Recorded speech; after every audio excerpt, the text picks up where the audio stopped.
Boa tarde a todos. Vamos retomar os trabalhos. Inicialmente, eu queria agradecer o convite do amigo Marcelo para estar aqui mais uma vez, terceiro ano seguido, moderando mais uma mesa. É uma mesa composta basicamente de amigos, Marcelo, o Edmar, o Celso, o Benício. O Celso é um amigo novo, conheci hoje, mas tenho como um amigo. E esta mesa, especificamente, ela traz um tema extremamente instigante, porque vamos falar da relação fisco-contribuinte. Importante salientar que a relação fisco-contribuinte... Alô? Melhor agora? É importante salientar que a relação, quando se fala em relação fisco-contribuinte, é a relação entre a instituição e o contribuinte, não entre o fiscal e o contribuinte. É importante salientar, até porque temos muitos amigos aqui entre nós, o Ivacir, que não sei onde é que ele está, mas estava por aqui, não sei se já chegou, se voltou aqui, a Célia Murphy, que estava aqui também, que aposentou do CARF, mas era representante do Fisco, que são amigos que integram o Fisco, e que temos, obviamente, relações ótimas, extremamente amistosas. O professor Argos, que veio aqui também prestigiar, que é representante do Fisco também, auditor fiscal aqui do Estado de São Paulo, que são pessoas ótimas. Então, deixar bem claro que, quando se fala em relação fisco-contribuinte, não é a relação fiscal-contribuinte, é a relação instituição-contribuinte. E, falando nisso, a gente tem que lembrar que, principalmente, a Receita Federal cometeu um erro extremamente estratégico, de marketing, ao escolher um leão como mascote. É difícil imaginar você entrar em algum lugar com um leão para discutir. Por mais que a gente pense na figura do Simba, do Rei Leão, e eu adoro, sou cinéfilo, adoro fazer comparações com o filme, o que nos vem à mente, logo em seguida, é uma outra realidade. A realidade que nós temos é de comportamentos do fisco, não dos fiscais, de extrema ferocidade, extremamente voraz. Só para dizer alguns exemplos, ontem eu abri o Conjur, em que dava uma notícia de um julgamento no TRF aqui da Terceira Região, dando conta de que o fisco brasileiro pretendia exigir tributação sobre a importação de livros. Isso mesmo, livros, albergados pela imunidade constitucional. Qual que era a peculiaridade disto? Estes livros eram livros com mais de 100 anos, importados pelo Banco Itaú, uma coleção de livros históricos, era uma coleção em 12 volumes, mas que eram livros. E o fisco entendeu que, por terem mais de 100 anos, não eram mais livros, eram antiguidades, e, como antiguidades, tinham que pagar o imposto de importação, PIS/COFINS importação. PIS/COFINS importação. O TRF deu uma decisão dizendo que a Fazenda Nacional alçou-se, e aqui eu vou só ler um trechinho, a condição de divindade para o fim de alterar a substância das coisas do mundo físico. Livro com 100 anos deixa de ser livro? Não deixa. Quer dizer, o livro com 99 anos é livro. Com 100 já não é mais. Outra situação que vai ser objeto da palestra do nosso querido Edmar, é a medida provisória 685, que foi convertida em lei, né, que traz, né, a criminalização, pelo menos no meu ponto de vista, de boa parte da doutrina, do planejamento tributário, e cria, não sei se o Edmar vai abordar isso, mas imagino que sim, a presunção... Caiu, né? Mas criava a presunção de dolo de crime tributário. O simples fato de você não comunicar a operação presumia-se o dolo de fraudar. E aí eu chego, né, à conclusão de que, se fosse para comparar com algum filme, a relação fisco-contribuinte definitivamente não seria com Rei Leão.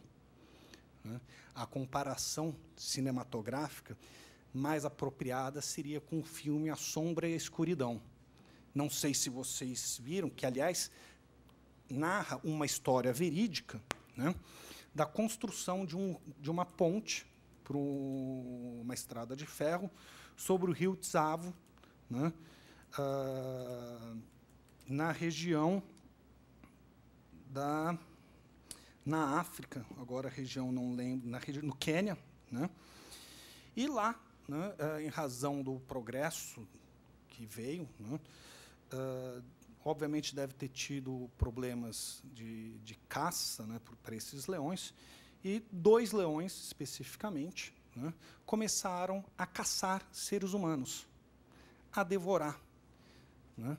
E é muito interessante, porque essa história é real. Esses 2 leões foram caçados, né, foram abatidos, e hoje eles estão, né, no Museu de História Natural, se eu não me engano, de Chicago.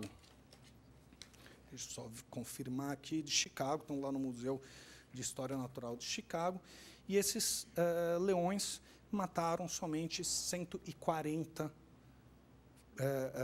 pessoas que trabalhavam na construção desta ponte sobre o rio Tsavo, né, de forma extremamente agressiva, de forma extremamente inteligente, um comportamento anormal para leões. Né. Recomendo que assistam o filme, que é excepcional, muito bom. Foi estrelado pelo Val Kilmer e o Michael Douglas, né, de tal forma que, principalmente em momentos de crise, o fisco tende a ter esse mesmo tipo de comportamento dos leões do filme A Sombra e a Escuridão. Né. Aumentar tributos nessa situação nada mais é do que caçar as pessoas jurídicas, né, caçar as pessoas físicas e aumentar a crise, né, em que o Brasil se encontra hoje. Mas vou parar por aqui, porque quero ouvir muito os meus amigos Celso e Edmar, né? E o Edmar, que vai ser o primeiro a nos contemplar com a sua palestra, é advogado, contador, mestre e doutor em Direito pela PUC, autor do famoso Livrão, né, o livro dele sobre imposto de renda, e de outros 15 livros de autoria dele, e mais não sei quantos em coautoria, artigos, enfim. Edmar, nos brinde com a sua palestra. Muito obrigado. Boa tarde a todos. Quero cumprimentar o meu amigo dileto, Dr. Marcelo, pelo convite de estar aqui. Eu estou aqui nesse evento, nesse simpósio da PET, desde o primeiro. Eu não sei se isso é bom ou se isso é ruim, mas o fato é que eu estou. E eu acredito isso basicamente à minha amizade pelo Marcelo e do Marcelo para comigo. Antes de iniciar a minha apresentação, eu queria fazer uma apresentação da 7ª edição do livro Direito Tributário Penal. Esse aqui é meu primeiro livro, ele está fazendo 20 anos. Eu reescrevi esse livro no ano passado, ele foi reescrito. Era o meu primeiro livro e era um livro ruim, pessoal. Mesmo assim, ele durou 20 anos. Não, o livro era ruim mesmo. Eu não... Não, agora melhorou um pouco, tá? Então, esse exemplar eu estou passando para o doutor Marcelo. E eu queria também dizer aos senhores que eu deixei ali na entrada 4 exemplares do meu livro Planejamento Tributário, primeira edição de 2009, da Saraiva, que tem a ver com o tema que nós vamos tratar aqui. Ele continua atual, porque a lei ia mudar, não mudou, mas ele continua atual. E tem lá 4 exemplares. Ali, quem quiser deixar uma contribuição para a caridade, pode pegar o livro, dar aquilo que achar que deve, segundo achar que deve fazer. São 4 exemplares, apenas isso. Bom, a minha palestra, o tema que eu escolhi, ou que me foi proposto pelo Marcelo, era o planejamento tributário na medida provisória 685. A medida provisória 685, nesta parte relacionada ao planejamento tributário, os senhores sabem, ela caiu. Então, nós não teremos a lei como foi almejada pela medida provisória. Então, a minha apresentação, eu fui mantendo essa minha apresentação. Vou falar alguma coisa sobre a medida provisória, mas vou falar sobre temas atuais do planejamento tributário e, no final, eu vou falar sobre os perigos do planejamento tributário, ou um dos perigos que eu identifico no planejamento tributário.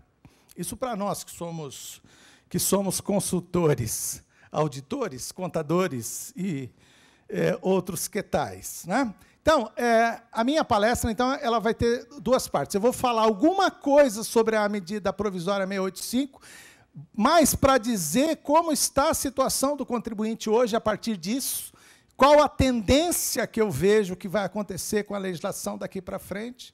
Depois eu vou falar de uma situação de 2 casos práticos, atuais, sobre planejamento tributário, e depois, no final, esse comentário sobre os perigos do planejamento tributário. Quando eu li a medida provisória 685, eu me lembrei que, em algum lugar do passado, mais precisamente no ano de 2000, eu havia lido um artigo do professor Marco Aurélio Greco e da doutora Elizabeth Libertucci, que chama-se Para uma Norma Anti-Elisão. E lá, nesse estudo, o professor Marco Aurélio é um dos pioneiros sobre essa questão do planejamento tributário, nessa nova visão que nós estamos experimentando hoje. Ele propunha exatamente aquilo que a medida provisória propunha, que é exatamente dar oportunidade para o contribuinte se antecipar, ir ao fisco, perguntar ao fisco o que era possível fazer, e então, se o fisco concordasse, ele poderia manter. Se o fisco não concordasse, ele ficava, então, obrigado a fazer o recolhimento do imposto, sem nenhuma penalidade, exceto juros. Esse foi o modelinho que está lá nesse artigo do professor Marco Aurélio. Quem quiser, eu tenho a revista onde isso está publicado. Eu dou cópia do artigo. Então, ele está lá, esse era o modelo. E o modelo da medida provisória foi exatamente esse. Eu me lembro, quando eu li a medida provisória, eu me lembrei desse estudo do professor Marco Aurélio. E eu me lembrei também que, quando eu li esse estudo lá atrás, eu não gostei da proposta. Eu não gostei do que vi. Mas aí, agora a medida provisória, 15 anos depois, eu já mais velho, mais prudente, mais escolado, eu li a medida provisória e perguntei para mim mesmo, levei no tribunal da minha consciência e perguntei, eu continuo não gostando desse modelo? E eu mesmo respondi para mim mesmo, eu continuo não gostando desse modelo por uma razão muito simples. A razão que eu enxergava lá atrás, eu consegui enxergar agora nessa medida provisória. Qual o objetivo disso? Como que o contribuinte teria que se comportar? Ele teria que se comportar para perguntar o que ele pode fazer, o que ele deve, o que é permitido, obrigatório ou proibido, ele teria que perguntar para o fisco. Ou seja, nós estaríamos abrindo mão da norma anterior, da lei geral e abstrata,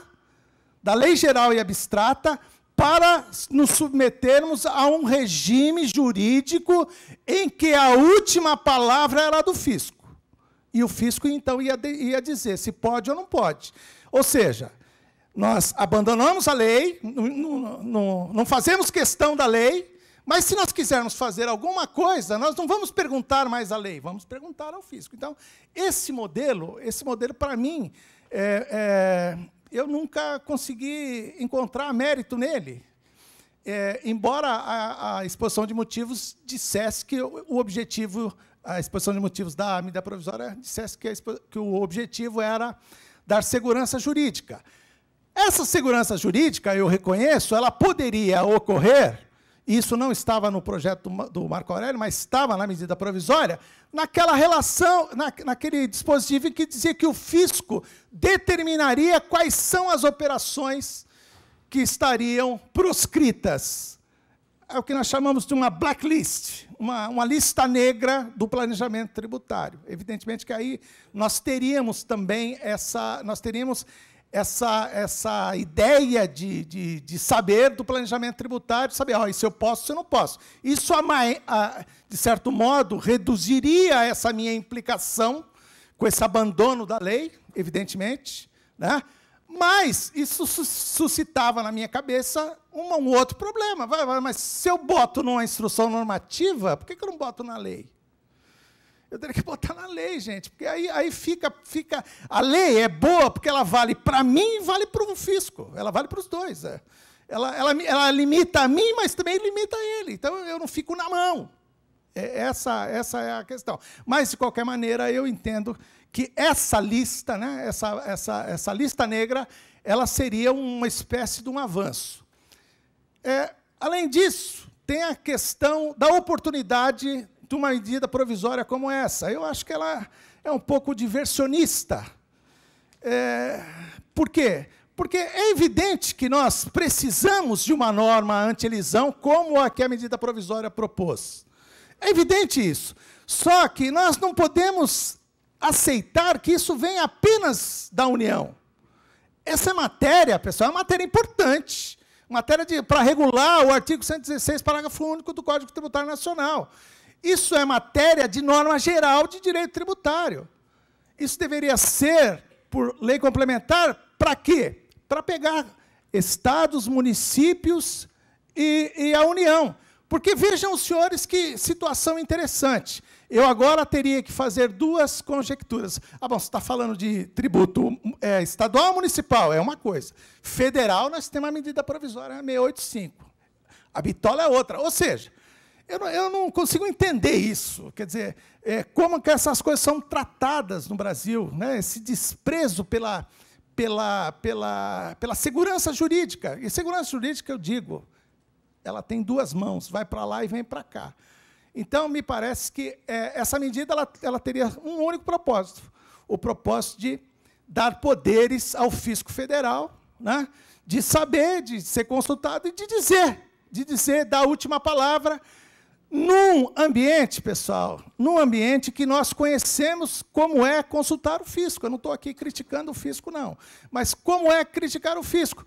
Como que são a maioria das decisões? Se não está escrito com letras garrafais na lei, ele diz, não tem base legal. E aí, como é que eu vou julgar uma razão extratributária, como diz a medida provisória? Eu vou precisar de uma régua especial? Estou falando aqui da régua lésbica de Aristóteles. Não tem nada a ver com o nome que hoje se usa para designar o que a palavra lésbica designa. Essa era uma régua que ela se conformava com o objeto, ela era flexível. Agora, quem terá essa regra? Essa regra deveria estar, pessoal, na lei, não numa das partes que estão em relação, né? Exatamente para poder tirar o arbítrio do contribuinte e tirar o arbítrio da fiscalização. Eu faço questão sempre de falar, né, que o planejamento tributário ele tem duas faces. Vai para lá, vale para o contribuinte e vale para o fisco. Tem dúvida? Bota na lei. Então, eu vou fazer aqui algumas consideraçõezinhas sobre essa questão, né, e depois eu vou entrar numa questão prática, para não falar apenas de coisas que já não são, né? como se fosse a Viúva Porcina. A Viúva Porcina, um remake da Viúva Porcina, porque a medida provisória 6602 também quis introduzir normas sobre planejamento tributário, foi rejeitada no Congresso. É a Viúva Porcina 1. Essa é a Viúva Porcina 2, a 685. Aquela que foi sem nunca ter sido. Né? Então, mas, de qualquer maneira, pessoal, o que eu quero dizer para vocês é que essa forma de consultar o fisco, a despeito dessas minhas considerações, desses problemas, que eu acho que continuam, isso é uma tendência que vai continuar, isso vai fazer. Então, ela faz parte de um elenco de estratégias normativas de combate à elisão. Então, quais são essas estratégias? São normas específicas, DDL, preço de transferência e outros que tais, né? Como nós temos aqui a farta na nossa legislação, e as normas gerais anti-elisão. E essa medida provisória ela traria uma norma geral anti-elisão.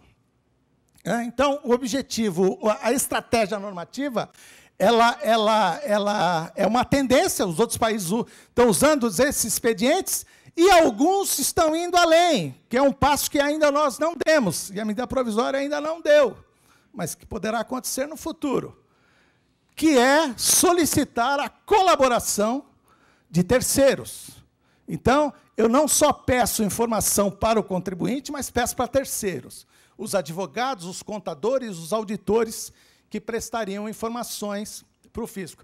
A legislação de Portugal já contempla essa estratégia normativa. Então, nós podemos pensar que, daqui para frente, nós podemos ter essa situação. Que situação? De ter que informar e terceiros terem que informar também. Aí fecharia um círculo. Os contadores, hoje, por exemplo, eles já têm a obrigação de mandar para o COAF informações em algumas circunstâncias em que houver suspeita de lavagem de dinheiro.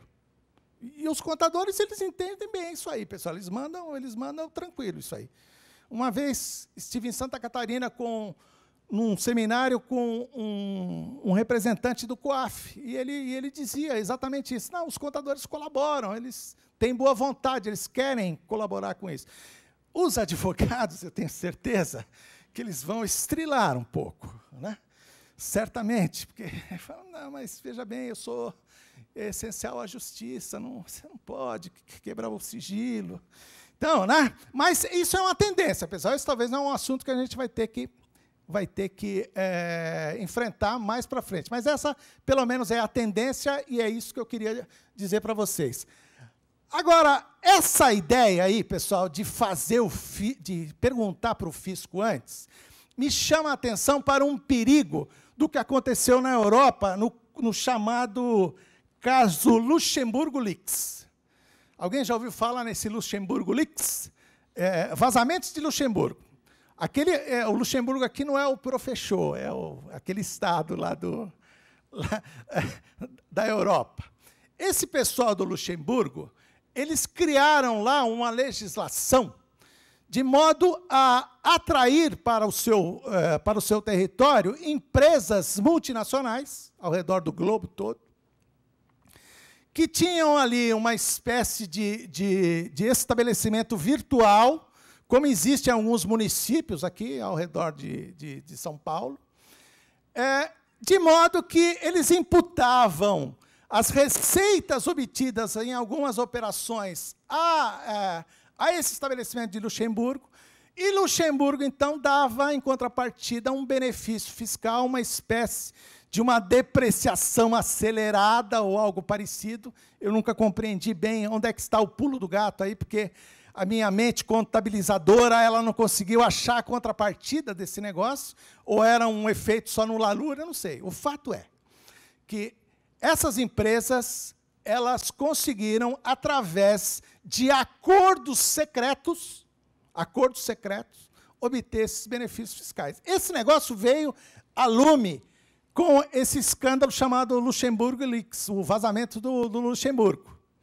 E uma associação de jornalistas que divulgou exatamente esses acordos secretos, né? O pessoal da comunidade europeia chiou a beça quando soube disso. Eu não vi até hoje se isso redundou em acusação da prática de crime ou algo parecido. Eu acho que não. A única coisa que eu sei é que, em 2014, o único indiciado foi um dos jornalistas que divulgou. Então, é aquele lá como cá, né, pessoal? Prenda o mensageiro, né? Prenda o mensageiro é o culpado. Né? Ele que traz a mensagem, ele é o culpado. Mas, enfim, então, pessoal, eu temo esse tipo de coisa, de você perguntar para o fisco. É a mesma coisa se eu perguntar para o fisco, através de uma interposta pessoa ou por uma outra pessoa, eu falar, essa operação, a operação E de Edmar, a operação E dá para fazer. Aí eu fico, pessoal, com um trunfo muito grande. Porque eu falo, não, chego no cliente e falo, ô cliente, você conhece a operação E?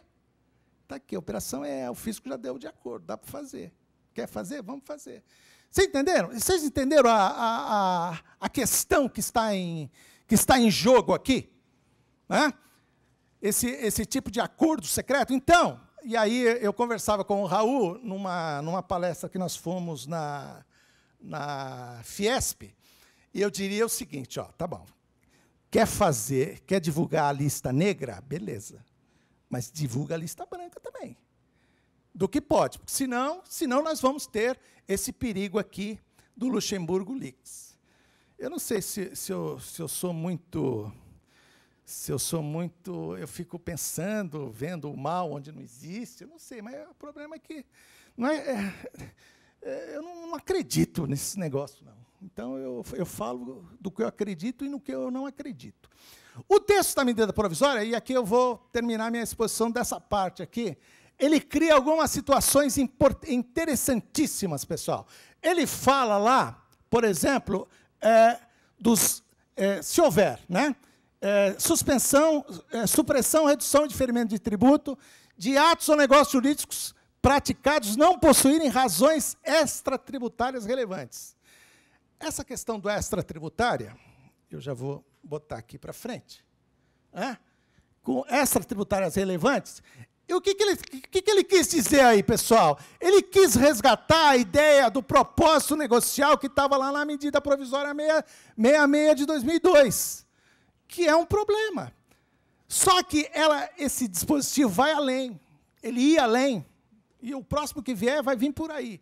Ele vai além, porque quando ele diz razões extratributárias, ele está dizendo o seguinte, olha, fazer planejamento tributário não é uma razão aceitável, não é um propósito negocial. Por quê? Porque eu só aceito se houver uma razão extratributária que seja relevante.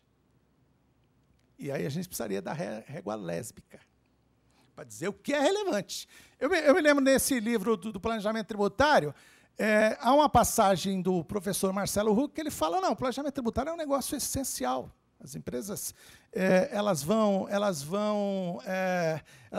como elas procuram eficiência operacional, isso seria uma eficiência tributária. Ele não usa a palavra eficiência, mas a ideia é essa. Mas ele diz, mas só que o sujeito não pode fazer um negócio jurídico, um ato jurídico, apenas para economizar imposto.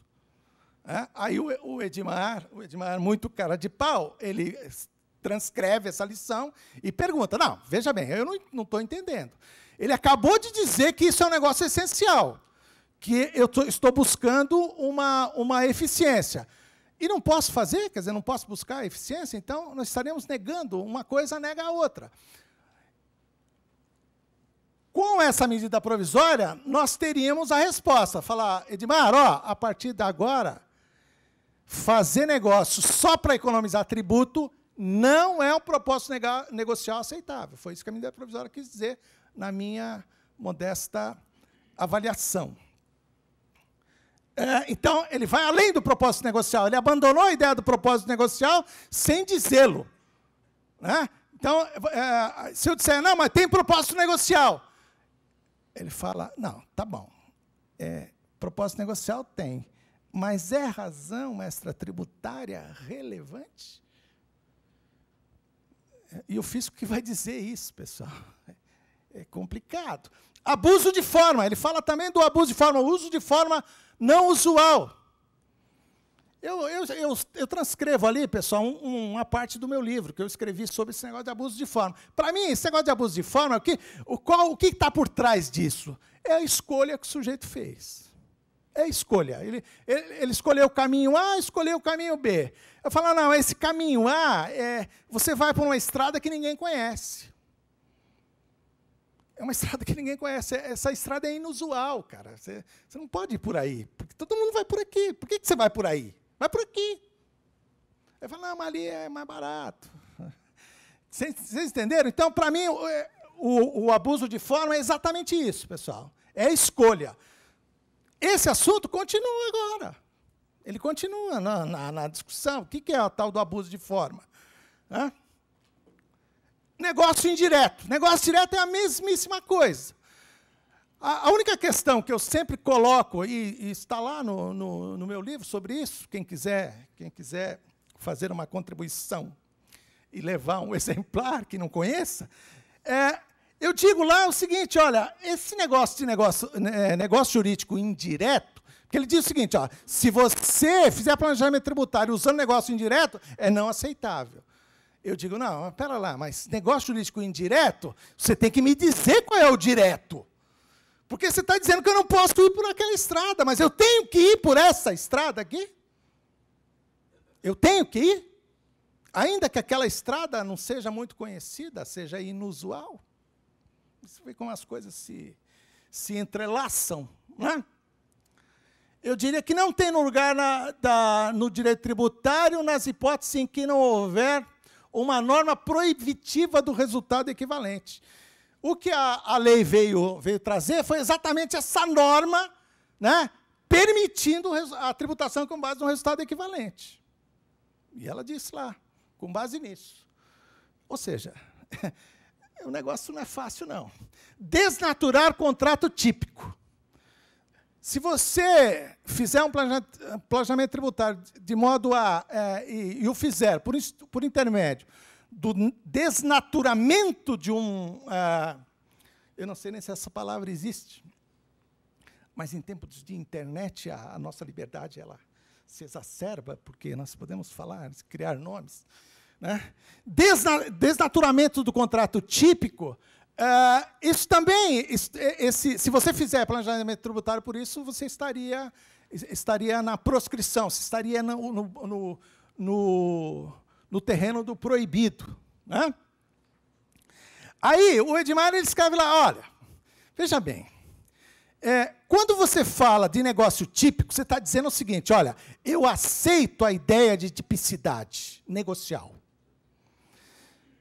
mas eu rechaço a ideia de tipicidade tributária. Eu falo, isso não tem sentido, gente. Quer dizer, eu abro mão. Relógio grande ou relógio pequeno? Pequeno. Tá. Eu abro mão do tipo tributário, mas aceito o tipo negocial, pessoal.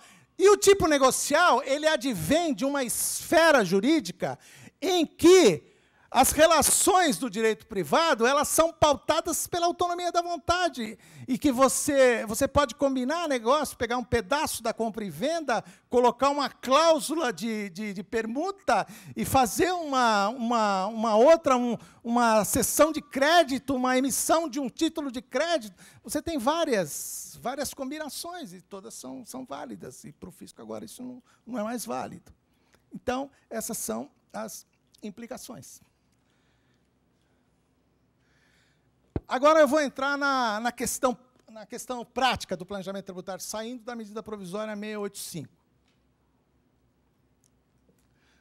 Para fazer a 12ª edição do livrão, desse ano agora, eu tive que ler a Instrução Normativa 1515.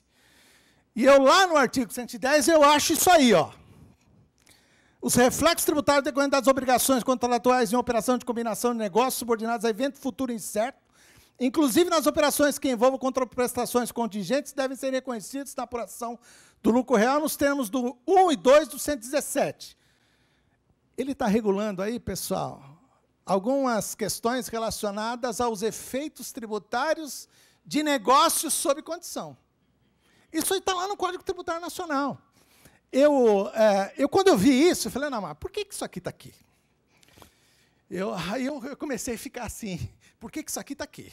Por que esse negócio está aqui? Tem alguma razão.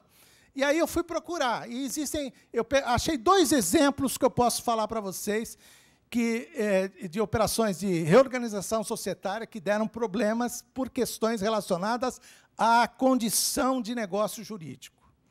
O primeiro caso é o caso em que uma sociedade adquiriu ações de pessoas físicas e ações também de pessoas jurídicas, adquiriu a totalidade, fez a incorporação, apurou o ágio, amortizou o ágio em seguida. Uma operação típica. Lá, o fisco não questionou a operação, se é ágio interno ou não. Ele aceitou o ágio. Só que tinha um detalhe nessa operação. Quando eles adquiriram ações das pessoas físicas, detalhe, as pessoas físicas pagaram imposto, apuraram o ganho de capital e pagaram imposto. Ok? Então, em princípio, estava tudo certinho. Aí, descobriram que existia uma lei, o Decreto-Lei 1318, que diz o seguinte, ações derivadas, ações adquiridas com recursos de incentivos fiscais são inalienáveis. Cláusula de inalienabilidade da ação. Essas ações não podem ser alienadas. E eles compraram exatamente essas ações alienadas. O fisco foi lá e falou, não, essa parte do ágio que corresponde a essas ações, você não pode amortizar, vou glosar a dedutibilidade. E aí o fisco disse o seguinte, não, isso aqui é uma venda sob condição. Só que, na minha opinião, pessoal, me desculpe, ele não vendeu nada sob condição.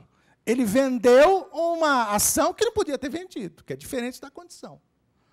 A condição é aquele negócio que é aquela avença, né, que deixa o negócio em ponto morto. Sujeito a, fica sujeito a.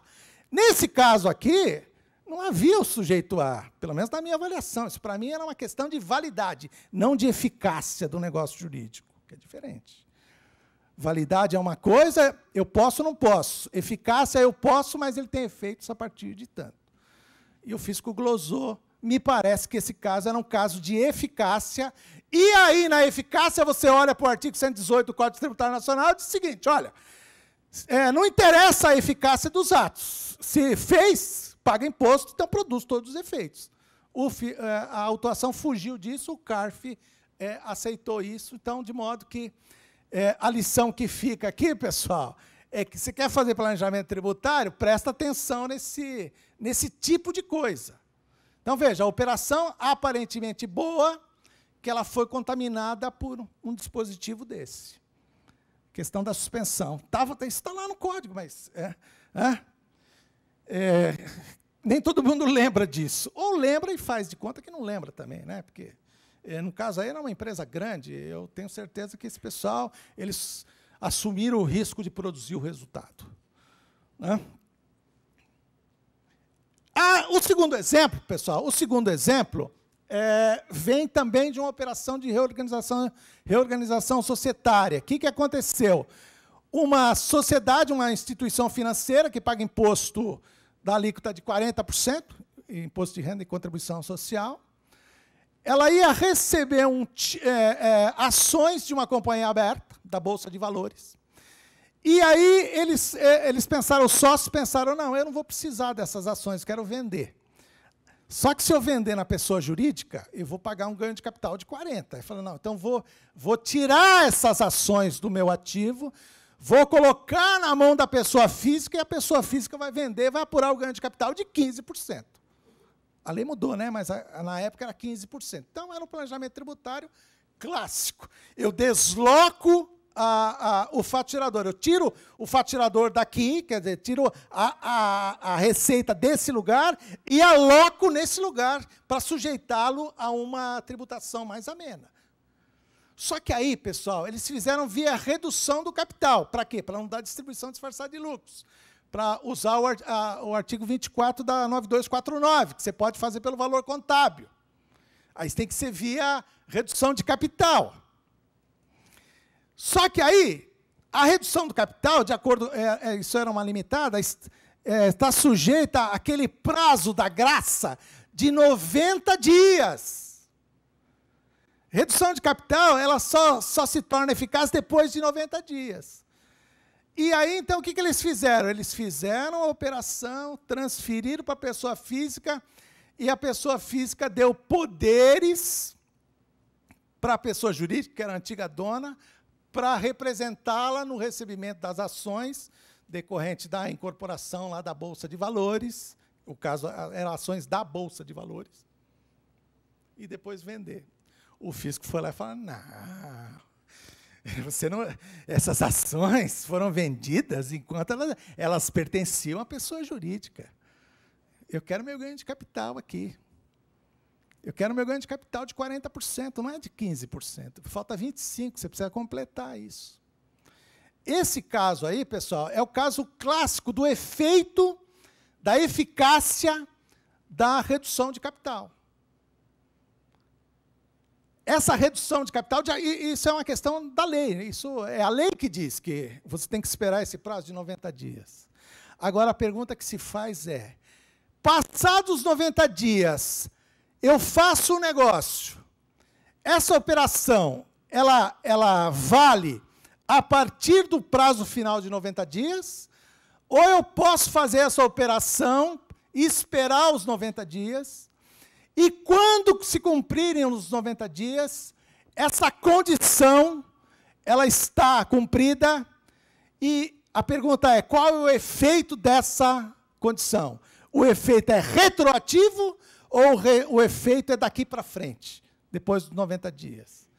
Se é retroativo, né, quando que eu vendi? Eu vendi lá atrás.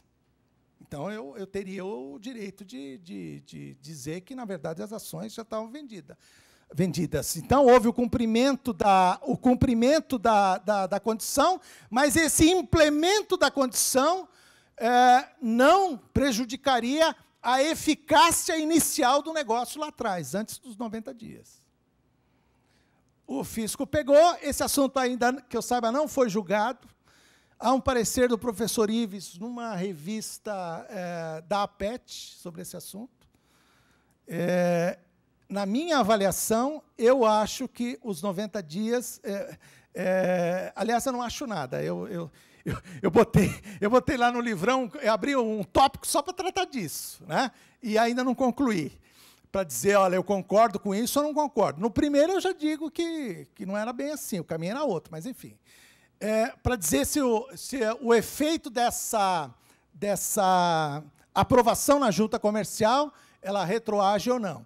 Aí agora eu estou estudando os efeitos dos atos administrativos, né? Se o efeito é homologatório, se o efeito é concessivo, atributivo, eu estou aí ainda. Então, o que eu queria chamar a atenção é exatamente para isso, pessoal. Que nós precisamos tomar cuidado com essas coisas. Eu acho também que, nesse caso, o contribuinte também ele correu o risco de produzir o resultado. Porque ele fez tudo direitinho, pessoal. Ele sabia que ia dar problema. Porque ele sabia que não tinha, tanto que ele deu procuração para o outro tratar. Quer dizer, não tinha, né? Teria que esperar os 90 dias. Então, essas são duas questões desse dispositivo aí, né, para o planejamento tributário, que eu gostaria de chamar a atenção. E, finalmente, me encaminho para o fim, eu falo sobre os perigos do planejamento tributário. Esse aqui é o perigo do planejamento tributário. Isso aqui é uma decisão de um recurso especial do STJ. É o caso de uma empresa que entrou em juízo contra um consultor tributário, que vendeu para ele aquela operação soja-papel. Já ouviram falar da soja-papel? Esse sujeito, o cara que vendeu esse negócio, ele vendeu o pacote feitinho. Ele falou o seguinte, olha, nós vamos gerar créditos tributários de soja-papel. Você vai ter que mudar o seu objeto social para vender soja. Mas você não vai trabalhar com soja. Você vai comprar soja, vai mandar para a industrialização por conta e ordem, e na hora de pagar, só que essa soja ela vai ser industrializada e vendida.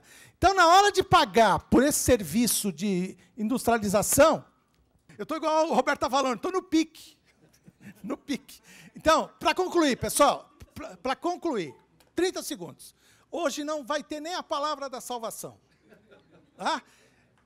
Então, esse negócio da soja papel, então você contrata a prestação de serviço da industrialização, você não despende nada, você vai pagar esse serviço com as duplicatas que você vai receber da exportação da soja, que a soja é sua. Então, ele levou isso aí, pessoal, deixou o negócio prontinho lá.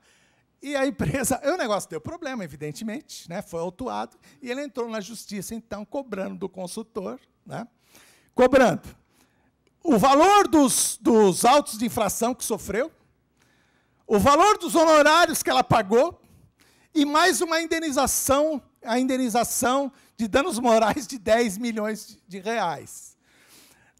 No juiz de primeira instância, o juiz disse, olha, veja bem, esse negócio do auto de infração, você teve o benefício, você que paga, velho. Isso é seu. Isso é uma decisão sua. Não é o consultor ele não entrou lá e te mandou fazer. Então, você fez, você arca com as consequências. Agora, você está dizendo que ele abusou da sua confiança, ele participava do seu comitê fiscal, ele tinha um relacionamento longo, então houve aí um abuso de confiança. Mandou uma condenação de 10 milhões em danos morais. Chegou no TJ, o TJ mudou essa situação. 10 segundos. O TJ mudou essa situação, disse o seguinte, olha, não tem danos morais aqui, pessoal, isso aqui não é caso de dano moral. Então, ele só está condenado a devolver o que ele recebeu. E o STJ confirmou isso. Então, pessoal, nós estamos em situação de perigo. O fisco quer acabar com a atividade. E os contribuintes também já não aceitam mais. Então, é o perigo do planejamento tributário. É isso. Obrigado.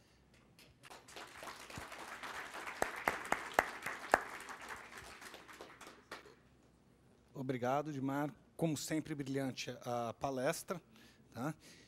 Em razão do horário, eu vou passar imediatamente a palavra para o Celso. Tá bom. Boa tarde a todos. Marcelo, te agradeço por mais esse convite, mais essa oportunidade. Cumprimento o presidente da mesa, doutor Edmar. Vou falar aquele tempo que me resta, né? Tudo bem. Mas serei breve e tentarei passar aqui a informação mais objetiva possível. O que acontece? Essa apresentação, que não é essa,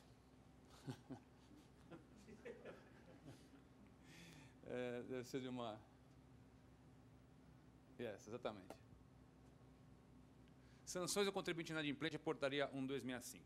Então, ela tem tudo a ver com o momento de total instabilidade política, econômica, recessiva que nós passamos hoje no país. Instabilidade, inclusive jurídica, até mesmo emocional, né?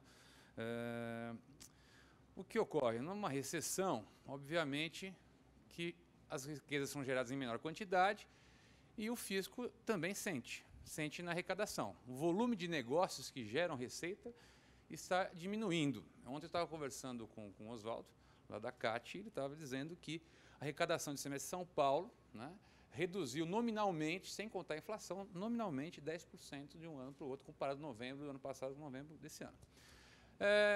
Mas o fisco, ele se aparelhou, principalmente o fisco federal, que é o que nos interessa, se aparelhou muito bem para as obrigações. Então, hoje, lançamentos por homologação, todas as declarações, e começa a ficar um passivo para trás. Né? As pessoas pessoas físicas e jurídicas, não estão recolhendo os tributos. Essas quedas sistemáticas de arrecadação são refletidas no não recolhimento de tributo. Né? O fisco continua autuando, continua gerando alta de infração, batendo recorde de autuação, mas o dinheiro não está entrando. O fisco estadual lançou um projeto, o Programa Inadimplentes. começando a fazer agora regime especial, exigir ICMS-ST de fornecedor de gente que entrega agir e não paga o ICMS. Isso está acontecendo, no interior de São Paulo está acontecendo muito. Nós tivemos casos, já que tivemos que entrar com mandado de segurança. Outro assunto também é regime especial para emissão de nota fiscal no posto, né, cancela a autorização de emissão de nota fiscal. O município de São Paulo também, para quem está inadimplente, cancela a emissão de nota fiscal. E tudo isso são mecanismos para a consecução do crédito tributário que não aquele que nós já conhecemos. Qual é o caminho para obter o crédito tributário? É o lançamento, né, a primeira fase, o lançamento de ofício, e, posteriormente, a nossa lei de execução fiscal, que vem sendo aprimorada, vem ganhando celeridade. Nós já falamos muito, inclusive, nessa casa aqui, a respeito da nova lei de execução fiscal, a história das penhoras de conta corrente, né, penhoras de faturamento, os efeitos suspensivos, embargos, tudo isso como forma de dar celeridade e a consecução e recebimento do crédito tributário. Ocorre que tudo isso não está dando certo. Né? O fisco está lançando mão não só dessa cobrança, não só a lei da execução fiscal, como outras formas de coibir, efetivamente, pressionar o contribuinte para que ele recolha. Os senhores devem estar acompanhando a questão também dos protestos. Né? Protestos estaduais, protestos federais, TJ falando que pode, não consegue mais sustar protestos pela questão da própria enfrentamento da lei em tese. Hoje o protesto é uma realidade. O protesto hoje de tributos federais e estaduais é uma realidade e funciona como um protesto. A situação de protesto funciona como um crédito comercial. Que tem que ir lá, tem que dar uma garantia, tem que depositar em juízo. Tudo isso atropela a lei de execução fiscal. Eu vou ficar pensando em garantir uma dívida, para propor embargos, para discutir, para reduzir. Se eu estou lá protestado, se eu não consigo um crédito, se eu não consigo participar de qualquer tipo de operação, né, isso ataca. E o Fisco Federal, em setembro, agora, lançou essa portaria, 1265, e pulou. Pode ser aqui. E essa portaria, o que diz o esclarecimento da Receita Federal? Olha, isso aqui não é nada de novo. Esse programa de cobrança especial, né, cobrança administrativa especial, não se preocupem, nem é nada de novo. Na verdade, nós estamos só compilando numa portaria o que nós podemos fazer com os contribuintes em débito em certas condições. Primeiro, quais são as condições? Contribuintes que devem mais de 10 milhões. Segundo, exigíveis, né? Créditos tributários exigíveis, acima de 10 milhões, são candidatos a entrar nesse programa. Esse programa prevê tudo aquilo que o fisco pode fazer, de acordo com o estágio do crédito tributário, né? Aqui o fisco entende a Receita Federal, de acordo com o andamento do crédito tributário. Além da estrutura dessa portaria, vocês vão perceber que, de fato, cada item que nós vamos passar aqui faz remissão a um fundamento legal já pré-existente. Né? Mas agora existe um programa. E esse programa intima-se o contribuinte, se ele não paga, se ele não saneia esse débito, o que vai acontecer? Pode acontecer uma dessas ocorrências que nós vamos ver aqui ao longo da apresentação. Tá? Só que, como tudo que vem da Receita e vem por portaria e diz que não é novo, acaba virando novidade. Né? Então, na verdade, quando você lê com mais profundidade, nós encontramos alguns pontos de atenção para dizer que agora pode ocorrer algum tipo de violação na consecução, já que agora o dinheiro não está entrando. A execução fiscal, mesmo aparelhada, mesmo com pior de conta corrente, não é eficiente, então, peraí, vamos entrar nesse programa e vamos pegar esse pessoal e vamos apertar. Vamos apertar bastante. Tá? E tem algumas expressões lacunosas, por exemplo, isso extraído do próprio texto da lei. A Receita pode ainda incluir nessa cobrança créditos tributários que não estejam nessas condições. Condição de quê? De montante? Então pode ser um valor menor que entre no programa? Ou pode ser uma condição de débito exigível? Será que até o débito não exigível vai entrar no programa? Porque tudo é flexibilizado. Né? No momento de incerteza e insegurança jurídica, sempre vai pender para o lado do Estado. Isso é uma certeza. Isso é uma certeza. Acompanhamos o caso do Neymar agora recentemente, que teve lá uma medida cautelar fiscal. O julgamento lá pelo TRF3 da cautelar fiscal entendo que é a prova do momento que vivemos. De onde eu vim, onde fui formado e forjado, uma cautelar fiscal é somente em momentos excepcionais. Né? Débito com agibilidade suspensa sempre foi protegido da cautelar fiscal.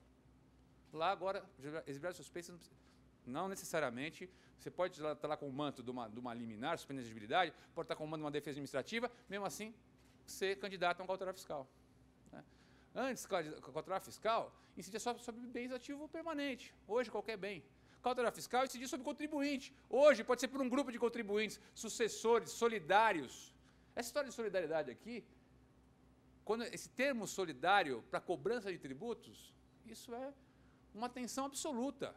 Nós que militamos no contencioso administrativo tributário, cansamos de ver a auto de infração para incluir todo mundo como autuado pelo artigo 124 CTN, pela amplitude do 124 CTN. E não é isso, né, que traz contribuinte para a obrigação tributária, que não aquele que realizou o fato gerador. E está aqui. Então, também está nesse programa de cobrança especial a questão de pegar, a questão de atingir outras pessoas que não o próprio contribuinte. Tá? O que vai acontecer? Tem uma intimação, então isso que importa. Quer dizer, o fisco antes podia fazer uma série de coisas, podia fazer todas essas coisas de forma isolada. Agora ele vai fazer mediante um programa, ele te intima. Está em aberto? Ele te informa que você foi escolhido para entrar na cobrança administrativa especial. Esse é o ponto. Tá? O que pode acontecer? O débito pode ir para o CADIM. Muito bem, isso é natural. Né? A Receita, a próxima fase, quando não há o recolhimento, né, ela vai para o CADIM. Exclusão do Refis, PAES e PAEX. Os programas de parcelamento especial que vêm e voltam, e a tendência, tanto estadual como federal, é que isso aconteça cada vez mais. Né? Quer dizer, você não consegue pagar o do mês, acumula, não dá para pagar o acumulado, paga parcelado. Né? E esse parcelamento, inventaram essa tal da antecipação agora nos últimos parcelamentos, que dificultou muito. Né? Como é que alguém consegue pagar o do mês, pagar a antecipação e pagar a parcela? 20%, 30%, ProRelite, RQA, pô, lindo, maravilhoso, funciona assim na prática e adesão. Quer dizer, isso aí é gente que não conhece o mercado, como funciona, a dificuldade, a apuração, mas enfim. Mesmo assim ajuda, é melhor do que o parcelamento ordinário, né? Que não há redução. Como você pode usar o prejuízo fiscal, né? O prejuízo fiscal é ativo diferido, é dinheiro, né? Agora, o que chama atenção, e que me criou uma dúvida quando eu li esse programa, é que existem previsões expressas nas leis dos parcelamentos que diz o seguinte: não pagou a parcela, você está excluído do programa. Não pagou parcela vincenda, como é o Refis original lá de 2000, você está excluído do programa. Ora, outros parcelamentos não têm essa expressão. E o RQA, e essa cobrança administrativa especial agora traz a possibilidade. Você está incluído? Está nesse parcelamento, não pagou, mesmo que a lei do parcelamento não traga a exclusão, você vai ser excluído. Isso está na prova dispositiva. Primeiro ponto de atenção, alvo, objeto de mandado de segurança. Tá? Essa lei específica não pode ser alterada por uma portaria da Receita. Né? Quer dizer, primeira coisa que a gente aprende aí, quando estamos falando um pouco de direito. Né? Exclusão do Simples por inadimplência é decorrência, todo mundo sabe que, se não pagar o Simples, a inadimplência é causa de exclusão do Simples, não só com relação à atividade, como estouro de faturamento. Envio de representação fiscais para fins penais ao MP, ou propositura dessa para tributos retidos e não recolhidos. Essa figura da representação fiscal para fins penais, ela é própria da autuação, né, do lançamento de ofício. Mas, em certas condições, lança, qualifica a multa, representa. Né, representação fiscal fica ali paradinho esperando o julgamento definitivo na via administrativa para correr ou não. Agora, existem outros tributos que não são passíveis de lançamento, de ofício, mas sim de autolançamento, de lançamento por homologação. Por exemplo, tributos com relação à retenção de contribuições previdenciárias, retenção de imposto de renda. Isso não precisa lavrar o auto, está declarado, né, pelas DIRFs da vida e tudo mais. Isso não precisa fazer a autuação. Agora, quem entrar nesse programa, intimado, não pagou, mas está declarado, é possível lavrar a representação fiscal para fins penais, mesmo sem auto de infração. Simplesmente porque há previsão. Sempre foi possível? Sempre foi possível. Só que isso não acontecia.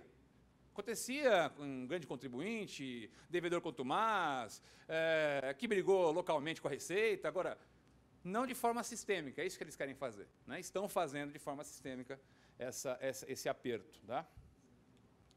Aplicação de multa a empresas e dirigentes por distribuição irregular de bônus e lucros a sócios e dirigentes. Essa previsão está na lei de 64, então quem está inadimplente não pode distribuir lucros, não pode fazer PLR para sócios dirigentes. A multa é uma multa isolada de 50% sobre o valor que foi distribuído. Né? Eu falei irregular. Irregular para essa norma, que eu entendo, inclusive, que tem um caráter aí absolutamente discutível por vários aspectos. Né? Mistura legislação tributária com sanção, com direito societário, enfim.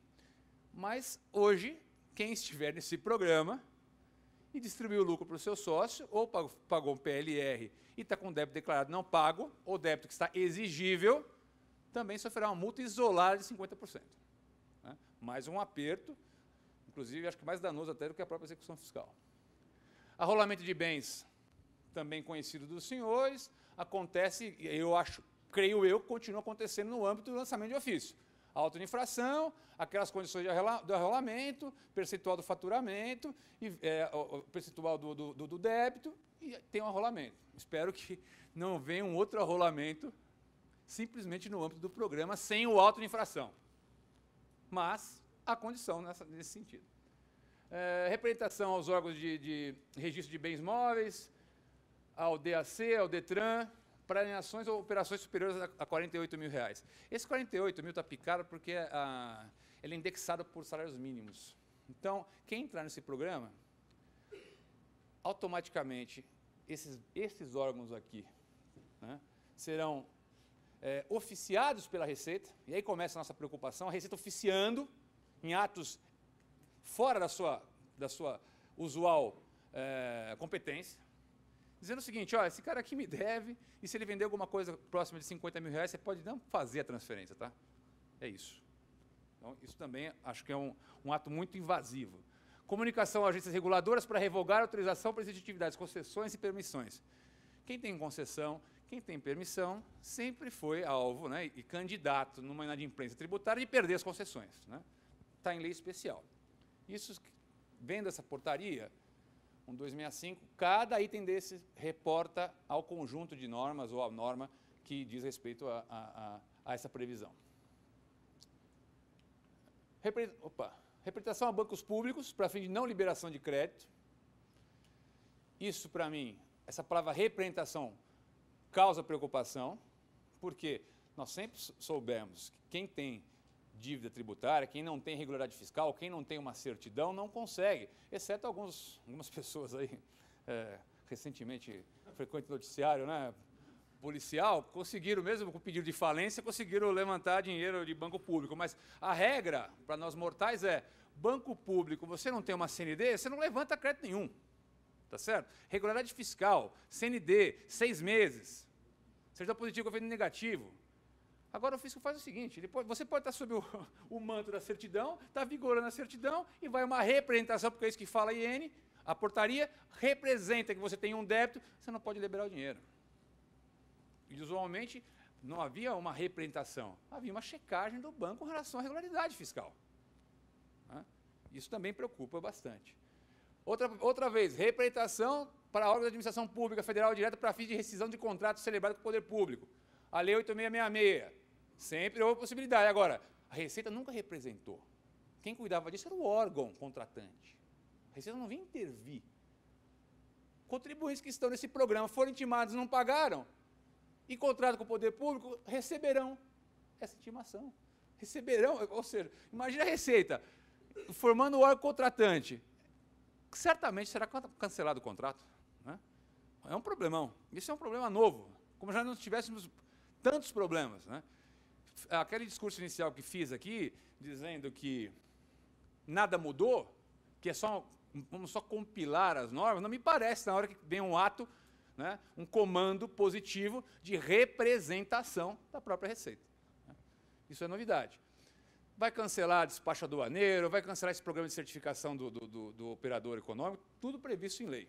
Bloqueio de fundo de participação, os estados que também não recolheram as previdências, os municípios também serão aplicados. Outro ponto importante, também perderão os benefícios fiscais estaduais e municipais quem estiver neste programa. Tá? Então, está ali o contribuinte, bonito, montadora de veículo, né? Lá no Nordeste, programa de CMS, conseguido com uma medida provisória bem feita, Se tiver devendo tributo, tá? Pode oficiar e perder um regime estadual. Tributo federal intervém no regime estadual. Né? Representação para interposição de medida cautelar fiscal nas hipóteses legais. Essa cautelar fiscal, os senhores fiquem atentos. Né? Hoje, no nosso escritório de advocacia tributária, o que nós temos visto muito ultimamente são essas cautelares fiscais. Né? E a incidência aumentou demais e a proteção ao Estado aumentou demais. Antes entrava cautelar muito raramente, quando entrava, falava, calma lá, isso aqui no TRF, isso aqui a gente consegue, essa liminar, não pode ser sob ativo permanente, não precisa ser, esse aqui não é o contribuinte, né? Esse débito está suspenso, tudo isso agora foi por terra. Tá? Cautelar fiscal, a hora que decretar, e é um absurdo, né? Você tem auto de infração, arrolamento de bens e cautelar fiscal. Tudo convivendo junto, né? Eu acho que isso é uma deturpação de todos os institutos, eles são inconciliáveis, né? Mas é o que está acontecendo. Multa isolada, quem não recolher as antecipações do imposto de renda, fiquem atentos, pode ocorrer a multa isolada. Né? Então, estão dizendo o seguinte, olha, quem estiver no programa vai ser autuado durante o exercício fiscal para exigir o imposto de renda das antecipações. Tá? Declaração de inaptidão, quem estiver no programa é intimado, não foi encontrado 2 vezes, é declarado inapto. Então, esse programa pode declarar inaptidão. Mais um ato positivo, mais uma ação do próprio Estado. Né? Não é só compilar, isso aqui é ato novo por portaria. Tá? Eu quero encontrar o sujeito, pessoa física ou jurídica, para dizer que ele está incluído nesse programa de cobrança especial. Não encontrei 2 vezes, declaro inaptidão. Então, isso é preocupante. Bem preocupante. E suspende o CPF também. Pode suspender moratória, pode suspender, inclusive, esse programa do futebol, né? Que é outra piada, né? Esse Profut, né? Instituições quebradas, falidas, devendo, alongaram a dívida, daqui a pouquinho, tá tudo, muitos não aderiram, né? Estão pedindo prorrogação, mas daqui a pouco está tudo rompido também. Né? Como sempre foi, clube de futebol, sempre foi assim, sempre será. Né? Ainda mais hoje em dia, né? Menos o Flamengo, que está muito bem. Muito bem. E inserção do sujeito passivo, dos seus sócios, que é o problema existente hoje de querer incluir não só a empresa, mas também os seus sócios, representantes legais. O doutor Edmar falou, os advogados. Né? Existem casos já, doutor Edmar, de autos de infração, né? Com casos de inclusão do advogado como autuado. A gente julgou no cargo um negócio desse. Tá Apesar vendo? que o advogado lá mereceu. Mereceu? Tá vendo? Olha só. Isso é uma bandidagem, mas ele fez. Isso não tem nada a ver com merecer. Isso tem que, exatamente. Quem está falando é o seu lado contador. Entendeu? O conselheiro, o julgador, eu julguei aquele velho, cara. Brincadeira. Então, isso é possível também, essa pluralidade de sujeitos passivos, né? É uma moda que veio para ficar. E também, quando foi testado isso via mandato de segurança, pelo menos as regiões fiscais, terceira região, primeira região, as decisões não são favoráveis aos contribuintes. Tá? Hoje nós estamos vivendo momentos de arroxo realmente, mas espero que isso venha melhorar com um todo. Né? O país melhorando como um todo, isso também vai ser flexibilizado. Acho que hoje nós vivemos um país de extremos, né? Um país de gente assustada, de gente acuada, e isso certamente também é refletido na parte fiscal, né? Indiscutivelmente na parte fiscal. Tá? O prazo para aplicação são de 6 meses. Entrou nessa condição, o fisco tem que fazer, isso aqui é um prazo para o fisco, para a Receita, tem que incluir o sujeito em 6 meses. Tem dívida de 10 milhões, está exigível, o fisco tem que incluir o sujeito no programa. Então, é a certeza que realmente vai ter, esse programa não é de brincadeira. Tá? Nós colocamos, para finalizar aqui, coloquei algumas decisões, a matéria vai ficar com os senhores, algumas decisões onde o judiciário já se pronunciou em situações que o fisco usou de outros expedientes, né, para cobrar o seu crédito tributário, que não a lei de execução fiscal. E aí outros valores foram colocados na mesma mesa, foram sopesados, livre iniciativa, devido ao processo legal. Aqui eu trago uma decisão do STJ que vem valorar e que vem colocar esses valores aí para discussão. Tá? Basicamente era isso, pelo menos eu não escapo muito aqui do meu tempo. Eu agradeço a oportunidade e fico à disposição dos debates. Muito obrigado.